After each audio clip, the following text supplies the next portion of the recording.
நம்ம ஸ்ரீகுமரன் தங்க மாளிகை ட்ரிபிள் ஸ்டார் திட்டத்தில் நீங்களும் ஆகலாம் super star. Download the SKTM jewel app today.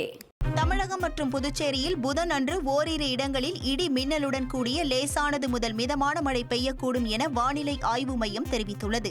சென்னையை பொறுத்தவரை வானம் ஓரளவு மேகமூட்டத்துடன் காணப்படும் என்றும் நகரின் ஒரு சில பகுதிகளில் இடி மின்னலுடன் கூடிய லேசான முதல் மிதமான மழை பெய்ய வாய்ப்புள்ளது எனவும் தெரிவிக்கப்பட்டுள்ளது.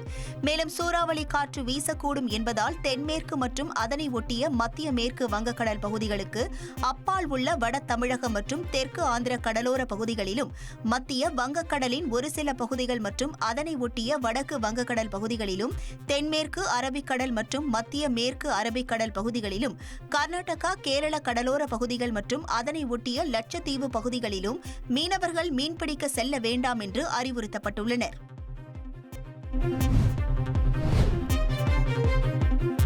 சென்னையில் பல்வேறு இடங்களில் கனமழை கொட்டி தீர்த்தது.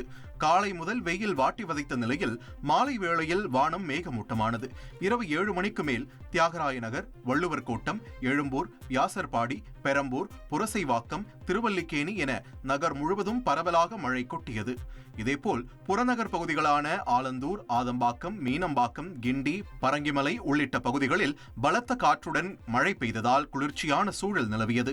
இதனிடையே தமிழ்நாட்டில் ஓரிரு இடங்களிலும் புதுவை மற்றும் காரைக்கால் பகுதிகளிலும் இடி மின்னலுடன் மழைக்கு வாய்ப்புள்ளதாக வானிலை ஆய்வு மையம் தெரிவித்துள்ளது.